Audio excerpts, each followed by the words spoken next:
Welcome to the Shootin' Show. Stand by for shots fired. Hello, I'm Johnny Rowland, your host of the Shootin' Show, and welcome again to this week's program. I think we have another great show for you. And friends, let me pass on some information. You know, we've been saying the whole time that this Brady bill was nothing but a beginning to some of the lunatic ideas that the anti-gun people have about disarming the entire population. And yes, that means mostly those of us who are law-abiding citizens. We've heard information this past week from a number of different sources around the industry that ideas are being explored as to how to make primers go dead in centerfire ammunition after about a year so that the general population could not store ammunition. Well, friends, this is outrageous, and you know what? All of us working together can do something about it. You know, the percentage of people in this country that literally want us disarmed is a very small percentage. But the problem is some of these people are in positions of power, in positions of authority with the media, the news media that is, and as far as that goes in Hollywood, the entertainment media. So friends, we've got to do something about it. You know, through this program, we're letting people who don't know much about guns know how we as normal American shooters feel and how we really do act. It's not something they see on a Hollywood type screen, certainly not. And friends, we've got to let those people that are on the fence that really don't know much about either side of the issue, as well as those gun owners out there who aren't aware of just how far the anti-gun establishment has come and how far they want to go. Because friends, these people will not sleep at night until every last thing that shoots is out of our hands. And you know what? Historically speaking, every time there was any sort of totalitarian takeover, whether it goes back in history to when they took away the spears and swords from people, on up through modern times when they took away the firearms, this is how it began. Because you know what, friends, if the government doesn't trust me to own a firearm, well, I don't trust the government, certainly not. So now is a great time to join the Shootin' Show Gun Club. We're going to be doing a lot of things that will help us as shooters and firearms owners retain our rights. It's outrageous what's happening around us, and friends, we've got to do something about it. Well, let's start today's program with this old, how about J.C. Higgins 12-gauge bolt-action shotgun. My father bought this gun about 40 years ago, and I tell you what, it may be old, but I think it still works.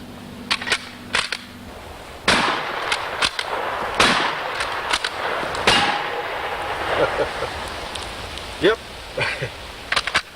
Well, friends, we have a most unusual gun, certainly unusual to us here on the show. Today, this is the Desert Eagle in 50 Action Express. These are, talk about a lot of handguns. That's a lot of gun, as you can see in comparison. One, you can compare the size of the bullets from the 45 ACP to the 50 Action Express, and of course you can compare the two guns. It's really a much larger gun than the 45 ACP. It's comparable in size. In fact, I think it's a little heavier maybe even than our 44 Magnum Super Red Hawk. The barrel is not quite as long, but it is really a massive handgun. You know, we were really curious about the 50 Action Express. Let me give you a little bit of background on the cartridge. It is a rebated rim. The rim size is the same as a 44 Magnum, so on the locking bolt there, it says 44. And this is how they've done it. They enlarged the barrel. Looks like they've enlarged the slide, and in fact the frame may even be a little larger, say, than the 44 Magnum. I'm not sure. We don't have a 44 Magnum here to compare it to, but that's how they've done it, with a minimal addition of extra parts just made for the new cartridge. Trust me on this one, it is impressive. This is a 300 grain bullet. This particular one is from Samson, 300 grain soft nose, and it clocks out of this gun at about 1,375 feet per second. Now that's pretty hot. That's about about 100, a little better, 100 or so foot-pounds better than the 44 Magnum. Really, it's comparable to a 445 Super Mag as far as revolver cartridges that a lot of us are familiar with. It is not a 454 Casull, but it is still a very powerful cartridge.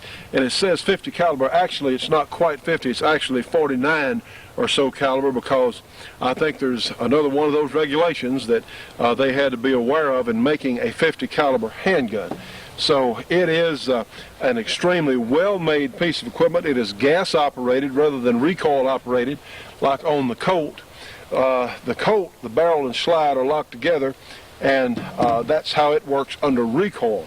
This particular action remains locked until the bullet gets past the gas ports down here on the end of the barrel.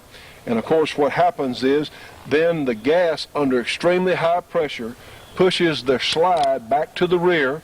It unlocks the bolt there, and of course it's a rifle type action is what it is. Brings it back, it ejects the spent cartridge case and picks up another one from the magazine. They really are tremendously strong guns, and they look to be pretty accurate. This is the first one we've ever had the chance to really do anything with, but it looks like it's going to be accurate. It is, in fact, probably going to be the limit for what most people can shoot in a handgun. I am a pretty healthy sized person, and even the normal stuff I walk around with, whether it's a 41 Magnum or this 44 Super Red Hawk, or I walk around and carrying some pretty hot loaded ammunition, but tell you the truth, this 50 Action Express is just about all I want. I tell you what, it's the shooting procedure, at least the one I found, works differently than the one we would use for a standard recoil type gun like this Colt. As I've said many times, the Colt and guns like this, you must have a stiff wrist to make the gun function. You've got to have a stiff platform here on the bottom so that slide can work. Well, on this big Desert Eagle, I'm not sure that's such a good idea because, one, it's a gas-operated gun, and it's not as important, I don't think now, at least it's worked well for us in the limited number of times we've shot it, by taking a different approach. We actually have found the gun is much more shootable to have a relaxed grip, just have a strong enough grip on the gun so you can hold on to it. Because if you try and stiff wrist this 50 Action Express, at least for me, it's been a little bit painful to the wrist. So the way we have discovered to shoot the gun without a great degree of discomfort is to have that relaxed, sort of like I would shoot a big bore, extremely heavy caliber revolver. Get a good firm hold on the gun, but a somewhat relaxed grip. So it holds 7 in the magazine and of course 1 in the chamber. Let's load a couple of them. And like I said, friends, this is going to be a gun that is not for everyone. One, it's just too much for a lot of people out there walking around. The ammunition right now is somewhat expensive. Now, the ammunition is not that difficult to find. The people that bring this gun in have really made a very nice effort as far as getting components, ammunition available to people that want to shoot them. This gun is imported by Magnum Research in Minneapolis, Minnesota, and of course the Desert Eagles are made in Israel. And if any people on the face of the earth ought to know something about how to make good guns, it is the Israelis, and that's no joke. And they've done a masterful job on this. It is definitely a conversation piece, a very powerful hunting gun. I would think it would be terrific on, say, wild hogs or deer. There's going to be some question on how fast you can shoot the gun, and we're going to run a little test on that in just a moment. But of course we'll load the gun by inserting that magazine in the base and pulling the slide all the way to the rear and let it go, of course, and we have our safety applied. Now you can drop that slide with your safety in place. As far as carrying this gun, to tell you the truth, I really don't know how I would carry it. I would be most comfortable with the hammer down and safety on. I don't know, I just have to work with it. You have several options. You can carry it cocked and the safety locked on, or of course you can carry it with chamber empty. You can carry it hammered down, safety off. That's going to be a decision that you'll have to make for yourself, but I don't think I would want to carry this gun cocked and locked because you do not have a grip safety. The safety does lock the firing pin, but I don't know, that's just something that you'd have to work out, I suppose, for yourself. Probably the safest way to carry this gun would be hammer down, safety on. It will be somewhat slow to get into action. Of course, you have the option of carrying it with chamber empty. Again, we just haven't had that much time to work with it. It is a very safe mechanism, but if I were hunting with it, or if I were depend on the gun as a survival gun, say against bears, and of course I wouldn't want to hunt brown bear or grizzly bear with any handgun that I'm aware of, unless I was backed up by a very large rifle. But this would be a comforting piece to have along with you in the event of an emergency, or you met a bear on a trail, or for that matter, a dinosaur. So anyway, I'm going to check my hearing protection, and those of you who are regular watchers or viewers of the show know that we always shoot with hearing protection and eye protection. So let's let you take a look at this Desert Eagle and 50 Action Express. Let's take a look at it. Now again, I'm going to put the gun out here, and I'm not going to lock my arms or my wrists. I'm going to get comfortable with it. So see what you think. We're going to shoot over here and just watch the gun in my hands anyway. Sort of a firm hold on the gun, but a rather relaxed grip. And here we go. And and we'll apply our safety. Yeah, like I said, it's a little tough on the wrist. Let's shoot it again, and I'm going to relax my grip a little more. So see what we look like here.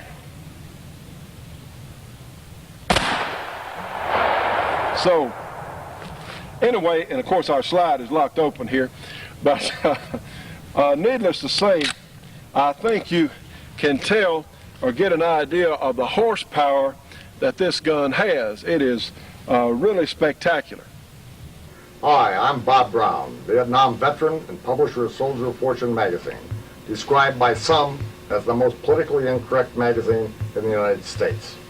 Every issue we publish in-depth, provocative articles by our investigative reporters on the efforts of gun-grabbing politicians and the BATF to undermine our Second Amendment rights, and what you can do to stop them. Also on-site coverage of the government's abuse of power as occurred in the Randy Weaver tragedy and the Waco fiasco. No puff, no fluff, in-depth technical reviews of new firearms and ammo. In short, hard-hitting action articles of immediate interest to all real Americans, available from no other mainstream media. You need the other side of the story. That's why I'm offering a one-year subscription to Soldier of Fortune for only $22. That's over a 50% saving. Also, we're going to throw in a free 67-page bonus coverage of all our Waco material that's appeared in Soldier of Fortune and how it affects you.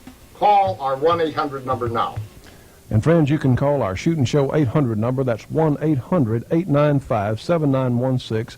Ask for Department SOF for Soldier of Fortune, and we'll take MasterCard or Visa, check, or money order. So call us at 1-800-895-7916. Department SOF, $22 for a year of Soldier of Fortune plus the Waco supplement. It's a great bargain, friends, for a great magazine.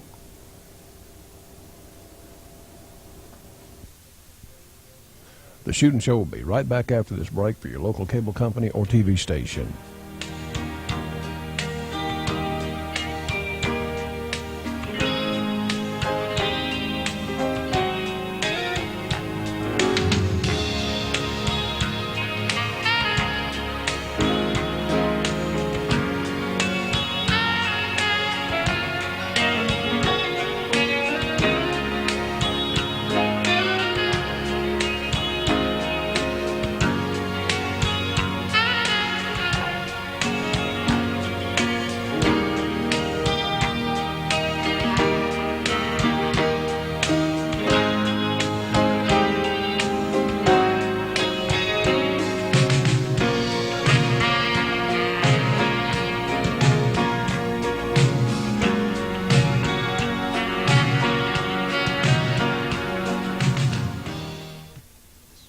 Now, friends, you can see, of course, here we have an ambidextrous safety on the big Desert Eagle, and of course it is a big single action pistol, and we'll let our hammer down.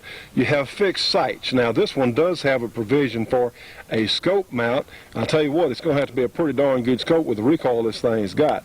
But here is, of course, your slide lock and release for that matter. And watch when we pull the bolt back, and see, it is a rotary type bolt. This thing really has a super strong action. And of course you can see the gas piston here It has twin operating rods and springs there. That's a large hole in that barrel, absolutely. But these are very nicely made guns. This gun retails for around $1,200, and because it is really not something that everyone will be able to afford, but it is certainly a unique and fun to use mechanism here. The cartridges are extremely powerful, as you could see from the recoil and muzzle blast on this thing, but it is still shootable, but it is not going to be for everyone. Now friends, as I said earlier, this is not going to be a gun for everyone, but if you want the ultimate power probably in a semi-automatic pistol, this is definitely going to be near the top of the heap. There are some Wildcat type cartridges that may be a little stronger than this, but as far as a factory loaded semi-automatic pistol cartridge, well, I think this is about as hot as it gets. As I said earlier, it is not a 454 Casull. It does not have the power that the Casulls do. It's more comparable to the 445 Super Mag, and I tell you what, which is a really strong stout cartridge. It's going to run a 300 grain bullet, as I said earlier, about 1,375 feet per second, which about the best you can get out of a 44 Magnum with a 300 grain bullet. With a jacketed bullet, it's going to be about 1,250, 1,275 feet per second. Now Garrett does make a hand load that they sell commercially with a 320 grain 44 Magnum at about 1,300 plus. But we don't have any of those here today. As far as, certainly for a semi-automatic pistol cartridge, this 50 Action Express, it is impressive.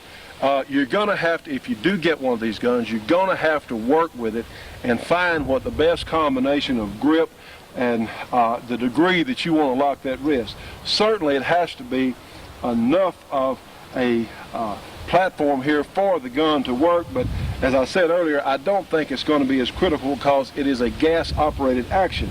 It's not going to be as critical on the locked wrist as the recoil type guns.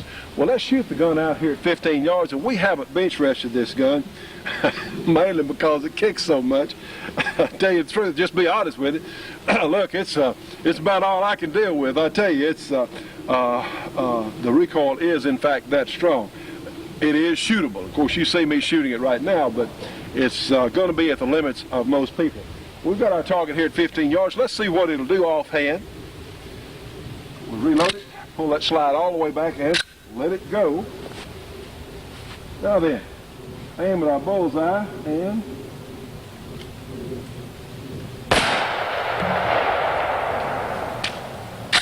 okay, and I push the slide lock on there when with my thumb. Try it again.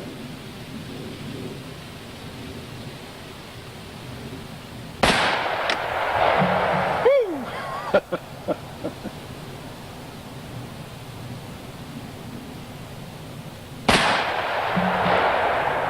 3. Let's go for 5.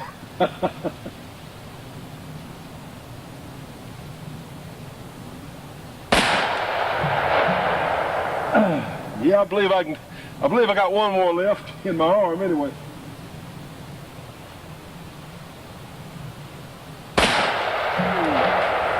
And now, of course, we'll apply our safety.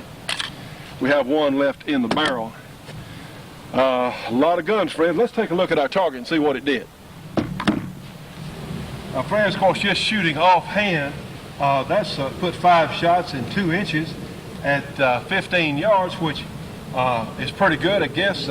Again, I think the gun will really perform extremely well if you put a scope on it and you really got out at 100 yards and try it and just see what accuracy potential it had. But again, for just offhand, I think that's pretty good. I was aiming right here, so the sights are well centered, and of course you can adjust for elevation with a little Kentucky elevation there, as in Kentucky windage. Well, you know, friends, invariably someone's going to say, and yes, I am putting my hearing protection in a little better. Someone's going to say, well, what in comparison to a 44 Magnum, how as far as speed of shooting accurate shots? Tell you the truth, I don't know. We're about to find out. I have our pro timer on, and let's just see. We have of course, the muzzle blast may blow our target down, but we'll find that out too. But let's see what sort of, we're going to shoot a 3-shot group, because that's about all I want to shoot with this thing in a hurry. And we'll compare it to our 44 Magnum. So let's find that out now. I'll go ahead and punch our timer. I hear him text it in, push the safety off. Woo! Okay, we have our 3 hits here in our circle, which is really better than I thought it would be, in 87 hundredths of a second. So again, heck, I'm impressed with, like I said, I'm surprised because I didn't know what kind of close range accuracy, and again, we're thinking about, and this happens to people in places like Alaska, they do run into bears at very close range, and I didn't know if you could shoot the thing very rapidly, and I think that would be a primary use for this gun, would be for really survival or protection. It certainly is carryable. It is a large handgun. It is carryable, and probably you wouldn't notice the recoil that much if you had a bear or a mountain lion or something like that after you. So certainly, that's better than I thought it'd be. I tell you, 87 hundredths of a second for 3 shots. Well, let's try the same drill with our revolver, and we'll aim at the center target on our revolver. And of course, this is a 240 grain maximum load in our Super Red Hawk. We'll punch the start button, get in position.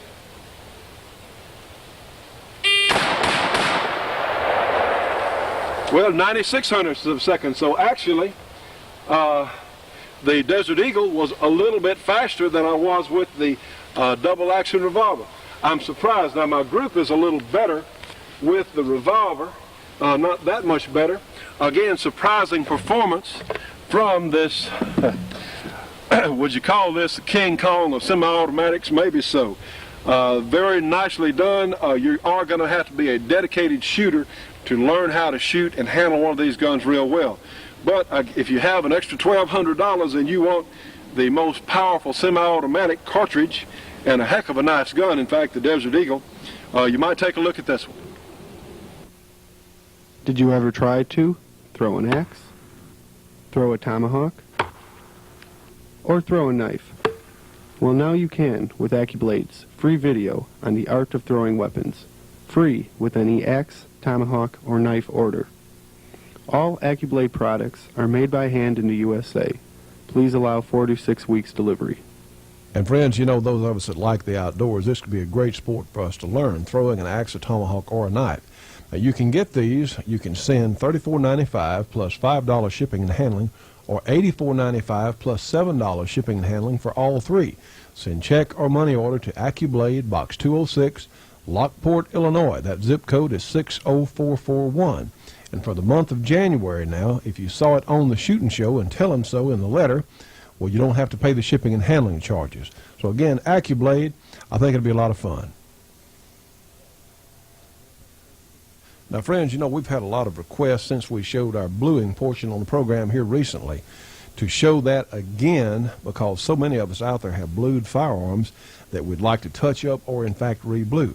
Well, at the Soldier of Fortune Convention, we stopped by the RB17 booth, and Tony Cox here is going to show us in detail how to blue a gun and clean it, certainly with RB17. I think you'll be impressed. Friends, we're here at the RB17 booth here in Las Vegas at the Sands Convention Center, and we have a young man here named Tony Cox. And Tony's going to be showing us some things about RB17, their different products.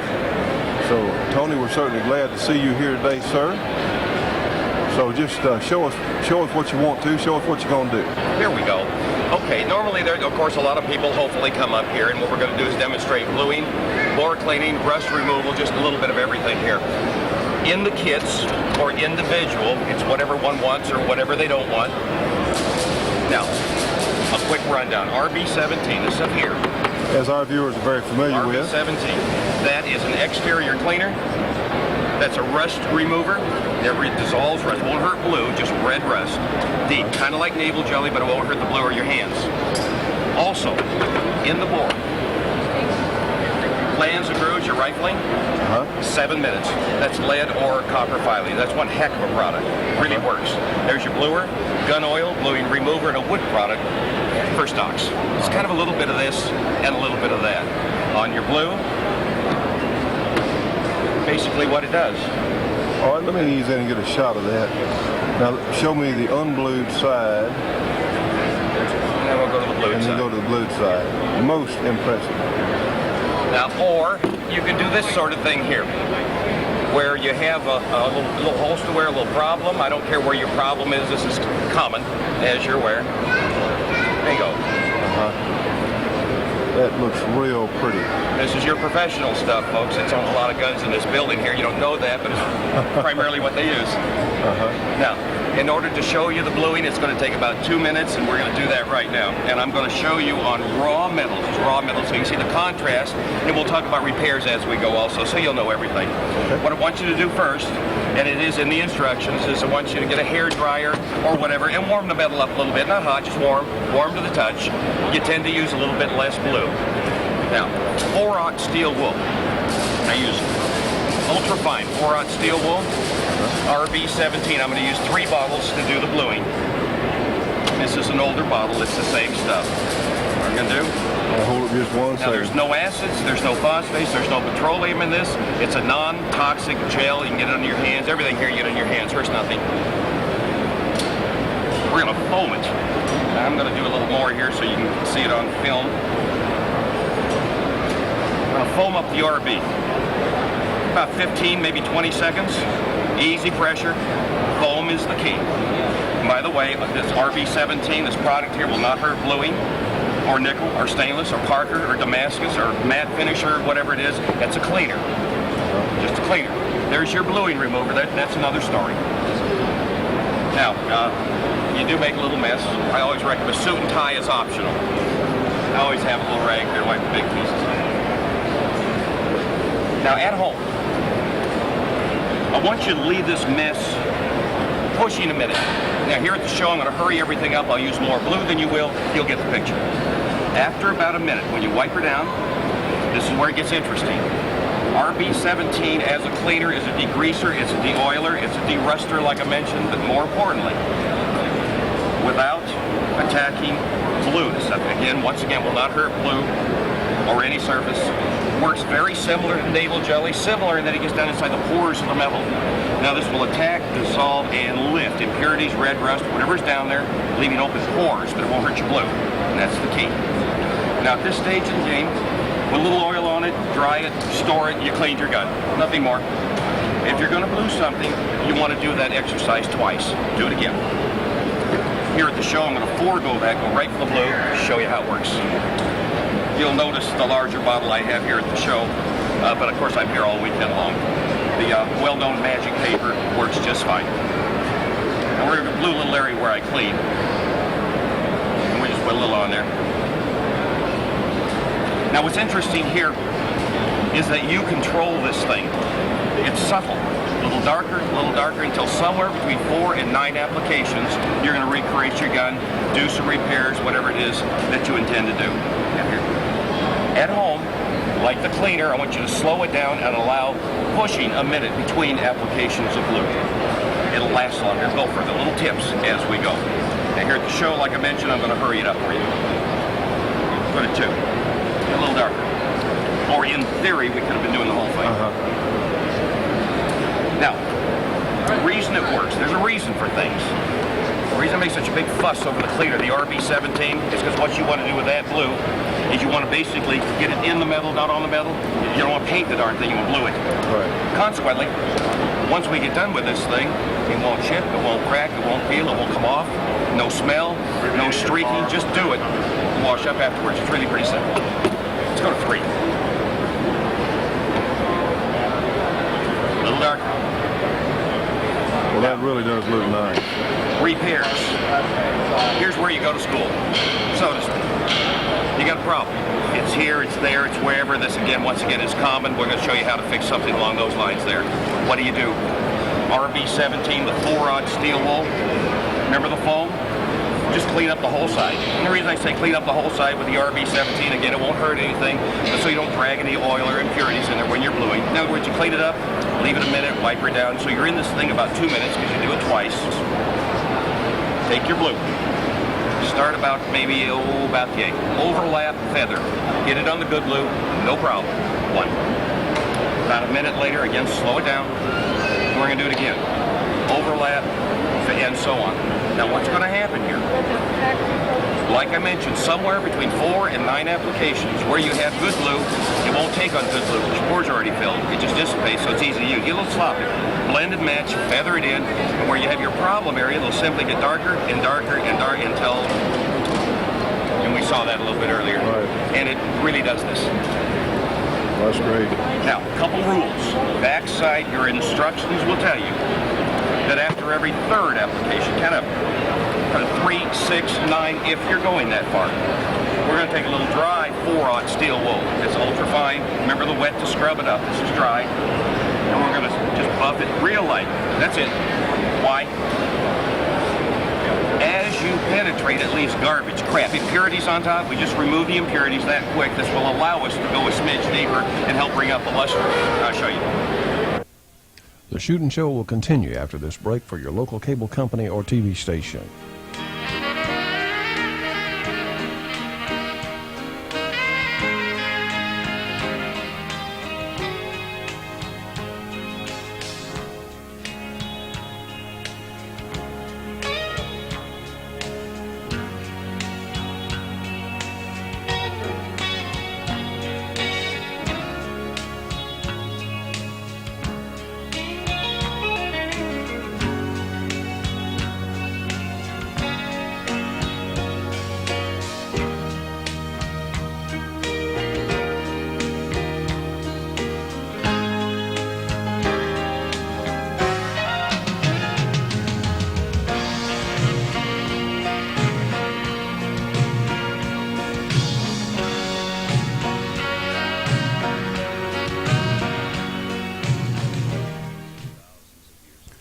You know, friends, as shooting enthusiasts, all of us should be subscribing to Shotgun News, the trading post for anything that shoots.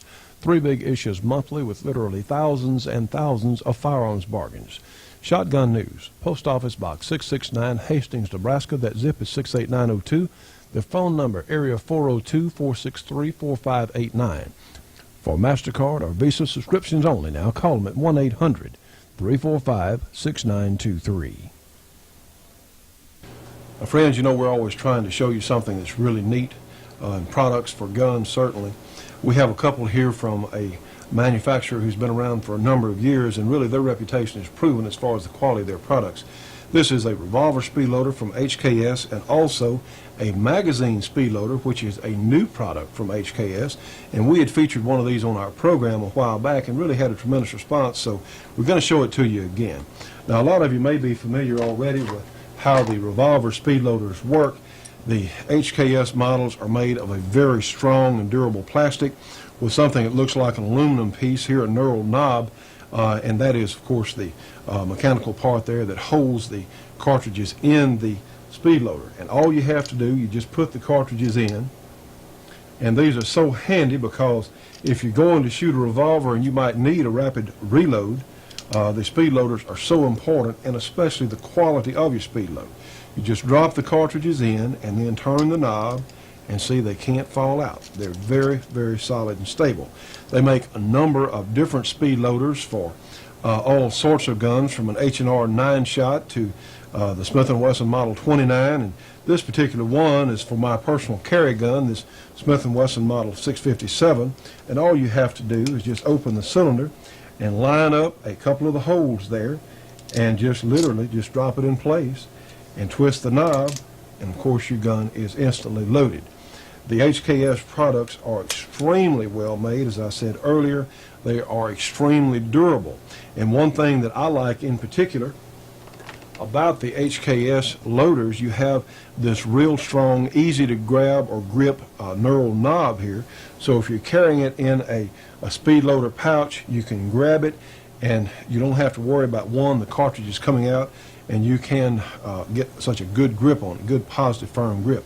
Well, another product, a lot of us enjoy shooting semi-automatic pistols, and a number of people have been shooting the Colt semi-automatics, and others for that matter, for many years. But if you're out on the range, sometimes it can really get to be a pain in loading magazines.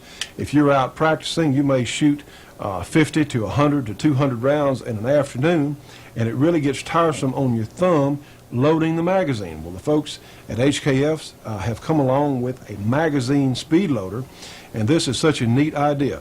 Now, of course, these speed loaders for magazines are available for all sorts of magazines, from the Ruger to the Beretta to the Glock, many different guns and magazines they make these things for. But this is especially handy. So many of us are shooters of the 1911s. And another neat thing, your base here is adjustable, so you can load magazines, even single column magazines like this, for a number of different applications.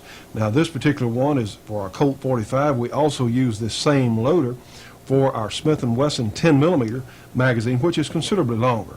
And here's how it works. All you do, you put the magazine in it, and of course against the base here, and we'll take our thumb and put on this tab and watch. We'll just depress the magazine follower, and then your loaded round is in place. This is such a neat idea, and one that can save you a lot of sore fingers on the range. Another advantage, if you're an older shooter, or it might have arthritis in your fingers, or for a lady that might not have enough strength to push down these stronger magazine springs, these can really be lifesavers. They are so neat.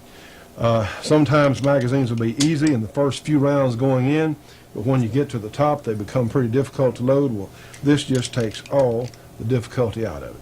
Such an impressive product, again, from HKS. And you can find these fine products wherever shooting supplies are sold, or ask your dealer to order these for you. They really are terrific. And now let's let Tony Cox finish showing us some tips on bluing.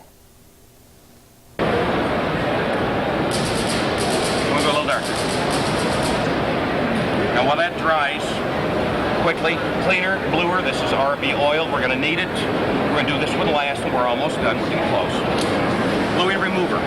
Everything here, once again, you get on your hands. I use Scotch-Brite, these little pot scrubber things. I kind of like to cut them up for me, and with these two items here, you can strip the blue right off any gun in the building here. Any gun. And it comes off fast. Why? Reason for things. My rule of thumb. If the piece you're working with is over, say, roughly 70%-ish gone in terms of your blue, it's hard to repair.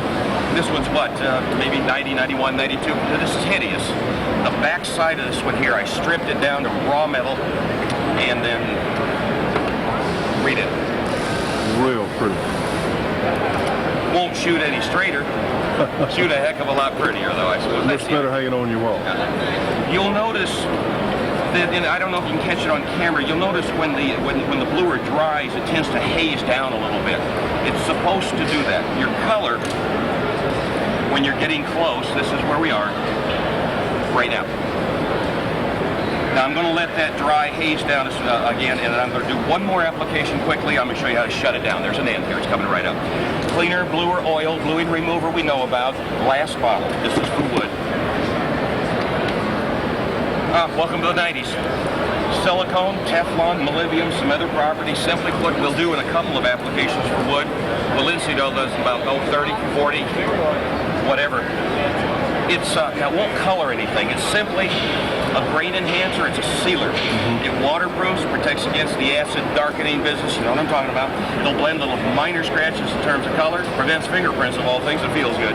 Neat stuff. This is right on top of any gun in the building here as it sits or at home. Or if you want to sand one down on a redo, but it's lazy man stuff. That's what I call it. I like that. In any case, on your blue, once again, you'll notice the haze down. Let's suggest you're at home or wherever, and you just put this application on. You look down and you say, well, I'll be doggone it. I want that, or you mashed your gun, whatever you did. Now we're going to go ahead and let that haze over, and we'll end the blue. At home, again, a minute, slow it down, a minute between applications. I do it quite rapidly here at the show to show you how it works. Sure. Kind of help it out a little bit. Haze down. Instructions. Ending the blue. 4/0 steel wool again, the dry 4/0 steel wool. Now just exactly like we did at application 3 and 6 and 9. We didn't get that far here. We're going to take the dry steel wool and we're going to smooth the edge. We're going to remove the impurities. Before I do this, there's something you need to know quickly. When you're doing the repair work, your good glue, once again, nothing will happen. You'll match it wet. And then when you had a problem, you'll get it hazed down. Not to worry. Right. Catch it wet, let it haze. It's okay. Simply, once again, remove the impurities, and now we're going to cure it. RB oil, cleaner, bluer oil, 1, 2, 3. RB oil is a synthetic. This is an older bottle. It's a silicone-based oil with rust prohibitors and some other ingredients in here that will kill or neutralize and seal the action of the glue. I'll show you. Heavy, heavy, heavy, heavy application of RB oil on the affected area, and you're done. Except for one last thing. This will be the end of it. Now it isn't coming off, but like a tank glue or like original, it's going to take several hours cure time. Once you leave a slimy application of RB oil on the affected area, 6, 7, maybe 8 hours is fine. Or if you have to start late in the day, overnight's okay too, it's not a problem. Instructions. After the cure time, later today, tomorrow morning, you got to get rid of the heavy oil. It draws more impurities, so wipe her down. Put another application of RB oil on there, and then immediately dry it for storage and do exactly that. Use fixture gun. Tell you what, that's most impressive. And we'll remind everyone they can get RB products through our program through the Bullet Express or at your local gun shop. Tony, we sincerely appreciate your efforts, and it's been awfully nice to meet you here having a great convention in Las Vegas. Thank you, sir.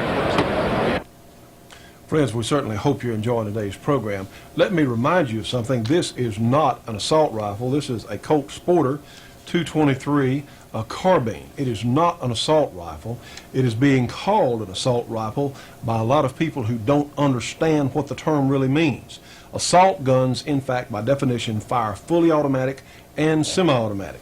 Well, these guns fire semi-automatic, and this type gun has been around for nearly 100 years. It's outrageous what these people are trying to make the semi-automatic rifles into. In fact, these guns are not used in crime nearly as often as some other weapons. They're just not used hardly at all. The problem is, folks, we have some people in Washington and some people on local levels who are in fact socialists. Now, they don't call themselves that, but yes, that in fact is what they are, because they know they can never take control of the American population until everything that we have that shoots, whether it's a 1911, which of course has been around since 1911, or this revolver, which has basically been around for well over 100 years in different variations. They know they have to get these things away from us so they can take complete control of our lives. Now, I still believe in the principle of self-reliance, being responsible for my own actions like most of you do. You know what, friends? It doesn't take that great a percentage of the population to get something done. You know, supposedly about 5% of the general population who's dedicated and willing to stand up for something can really get some things accomplished. You know, the people that want to disarm us are really a small percentage of our population. And as we said earlier in the show today, a lot of them are in positions of influence and power in the media and in politics. Well, you know what? 5% of the U.S. population is about 12.5 million people. Well, out of 60 million gun owners, don't you think that 12.5 million of those would be willing to stand up and say, no, no, Washington, no, you socialists, no, you people that want to control us, you're not going to do it. We're not going to let you have our firearms. You're not going to take away our rights as granted to us in the Constitution. You know, what happened to the Constitution? The rights were so important that we remain armed and a free people that was put the Second Amendment to the Constitution of the United States. It is outrageous. We're hearing all kinds of things now, such as the dead primer after a year so we can't store ammunition, to even some branches of special forces in the military. We understand from a number of different sources that have recently been published that some of these folks are being asked whether or not they would fire on American citizens while confiscating weapons. Now, their reasoning, or at least what they may say here, said, well, in the event of another riot like in Los Angeles, would they actually go in and fire upon the rioters? Well, you know, friends, it might have something to do with, since the FBI and ATF weren't that successful down in Waco during that fiasco, it was a terrible standoff. Well, maybe they'd want the special forces people to come in to gun owners' homes and literally put them under siege and disarm them. Now, friends, this is ridiculous. It is outrageous. What we have got to do, we have got to contact, we've got to write letters to our legislators in Washington, to our senators, to our congressmen, to our local representatives. Something has got to be done. And you know what else you can do? You can join the Shootin' Show Gun Club, because through this program, We're reaching many, many people who don't know much about guns. A lot of these people are buying guns out of fear for their personal safety now. They want to learn how to use them safely. You can help them do that through the Shootin' Show, because you know we're always talking about safety. We're always talking about proper gun handling. And through our Fun Gun Days this next year, we're going to reach tremendous numbers of people in showing them safe gun handling and safe procedures. Friends, we cannot let these people in Washington, a very small percentage of people that really are at the root of this, the root cause of this, we can't let them get away with it, because you know what? When we lose these firearms, our freedom in this country as we have known it all these years is going to be over with. Now, I'm telling you the truth now, it is coming. They have got to be stopped. We have got to stand up. We've got to do what's necessary. Contact these politicians and say, look, you know, if you don't start paying attention to us normal American citizens, we're going to fire you. We're going to take you out of office. We're not going to let you continue to go completely away from how we as normal American citizens feel. It's got to be done, friends. Please join the Shootin' Show Gun Club today. Call us at 1-800-895-7916. We'll be happy to get the information out to you. We'll take MasterCard, Visa, check, or money order. And you know, the Gun Club members get the Bullet Express discount now. Our cost on anything we sell in the Bullet Express cost plus 10% plus shipping and handling. And of course, if you buy very much stuff, you'll actually get your membership money back in savings. But friends, we need it today. Please join the Shootin' Show Gun Club. The Shootin' Show will be right back after this break for your local cable company or television station.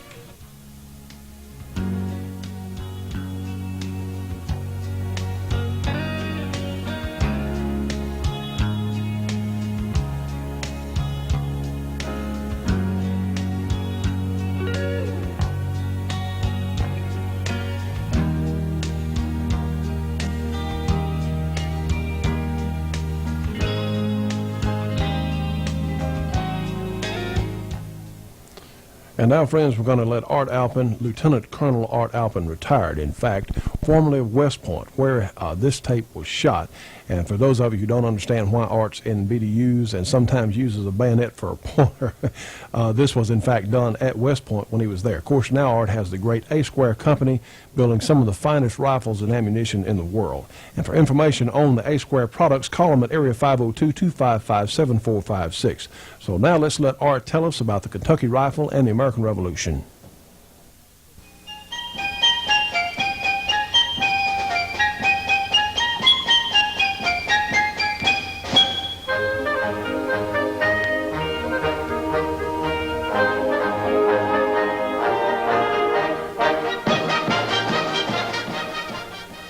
Many people labor under the notion that the American Revolution was won by a group of sturdy backwoodsmen armed with the Kentucky rifle.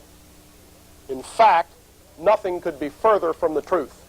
Though backwoodsmen armed with Kentucky rifles did fight and win one battle, Kings Mountain, the vast majority of the combat in the American Revolution was linear warfare on the European model. The American Revolution was won by the Continental line, using the smoothbore musket and the bayonet.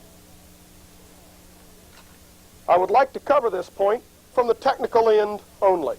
To put it simply, the rifle was not technically ready for general combat use.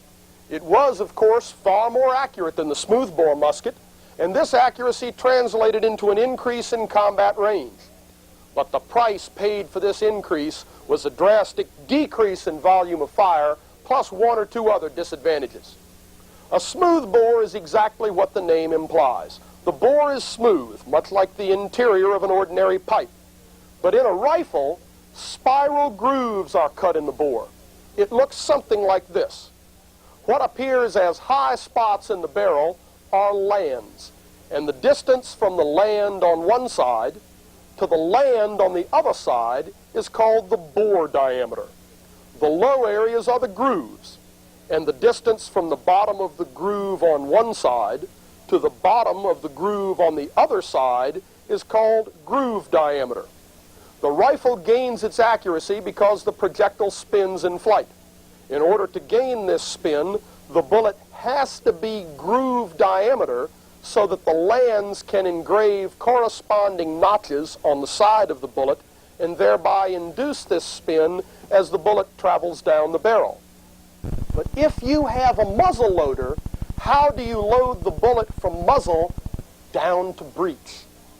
In the Kentucky rifle, the problem was solved by taking a ball very near to bore diameter and wrapping it in a lubricated cloth patch. Because the cloth patch was relatively easy to cut, this patch had the notches engraved on it at the muzzle when it was loaded, and this patch then acted as a sabot when the weapon was fired. These weapons were made on the frontier by individual rifle makers. The ramrods were of wood, partly due to ease of manufacture and partly to avoid wearing away the rifling in the soft barrel steels in use at the time. The wooden ramrod, though it has great compressive strength, cannot take much bending or shear force. Care had to be taken in loading so as not to break the ramrod. In order to reduce the resistance to loading to the lowest level possible, the patches were normally very heavily lubricated with tallow or grease or some other similar substance. This lubrication, which might contaminate the powder if left in contact for a long time, plus other obvious problems with the patch, made the paper cartridge of the musket impractical. Therefore, the shooter normally had to carry patches, ball, and powder as separate components and load them individually into the muzzle of the weapon. In order to load, the shooter poured powder from his powder horn into a measuring cup. He then poured this powder down the barrel, centered a patch on the muzzle, centered a ball on the patch, started it in the muzzle with his thumb, and then used a starter ramrod. The use of this starter ramrod is essential, for the resistance to cutting those notches is far greater than the strength of man's grip on this ramrod. So the starter ramrod to start the ball and then get it farther down the barrel so as to act as a guide for the wooden ramrod. Now pull out the wooden ramrod and with short strokes so as not to twist the ramrod, seat it down on the powder and then return the ramrod underneath the barrel. Some shooters did use a loading block. This loading block was nothing more than a piece of wood with holes drilled in it and patch ball combinations seated into those holes. This did speed up the loading a little bit. Not that it helped you get it down the muzzle, but it helped the shooter keep all of the various components together. You should remember that all of these things needed to load the Kentucky rifle were either carried on thongs around the shooter's neck or had to be carried in pouches slung across his shoulder. Once the ball was seated on the powder, the shooter could now prime the weapon. Because the bore of the Kentucky rifle was normally very small, the touch hole, pan, frizzen, and hammer were also correspondingly small. So small, in fact, that the large granulations of powder for the main propellant charge were too large to be used in the pan. Therefore, the shooter had to carry a second powder horn with a fine granulation of powder for priming the pan. After closing the frizzen, the shooter was now ready to fire. We will show you this reproduction Kentucky rifle in action against a flintlock smoothbore. For ease of viewing, all of these loading components for the Kentucky rifle will be on a stand right beside the shooter. The musket firer would have only one large pouch with a number of paper cartridges in this pouch, and the pouch would be rigidly held to his body. Normally in front, with the flap tucked back underneath his waist belt. In fact, a musket shooter could find his cartridges in that pouch just as easily as our demonstration shooter will find them on the stand beside him. The Brown Bess's target will be 50 yards downrange, but will not be shown.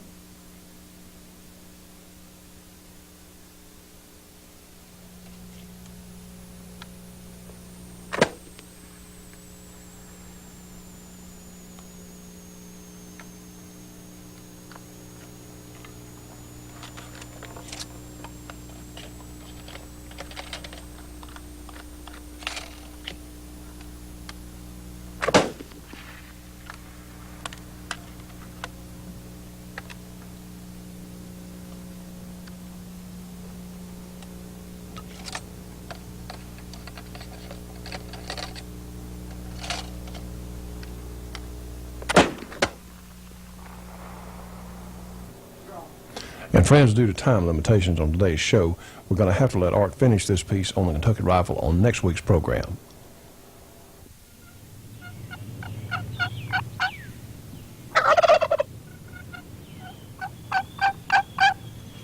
You know, I've been talking to that gobbler all morning, but I guess that's one turkey I just can't fool. Hi, I'm Grits Gresham, and believe me, turkey hunting is a real challenge. It takes patience, skill, and the right equipment. So see the folks who'll steer you right on the firearms and other hunting gear you'll need this season. Don't you be fooled. For your equipment needs, see the real pro in your community. Did you ever try to throw an axe, throw a tomahawk, or throw a knife?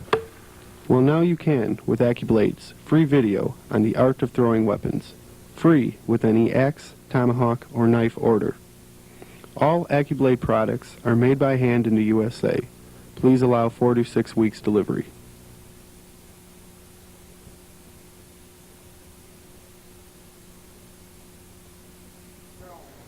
You know, friends, I want to remind you can get a year's subscription to Soldier of Fortune magazine for only $22. That includes the Waco supplement. You can call us, Department SOF, at the Shootin' Show 800 number, 1-800-895-7916. Again, a year's subscription to Soldier of Fortune, only $22. Also, if you're interested in attending the Soldier of Fortune convention next year in Las Vegas, leave your name, address, and phone number, and we'll get the information on the convention out to you. Well, friends, we've run out of time again. Let me remind you that on the 27th of January, we'll be moving the Shootin' Show, moving channels on Galaxy 4. This is for the Thursday night viewers of our satellite program. We'll be moving from Channel 23 down to Channel 7. We're still going to remain on Galaxy 4. That starts on the 27th. Well, friends, we hope you've enjoyed our program as much as we've enjoyed bringing it to you. And until next week, we'll look forward to seeing you on another Shootin' Show.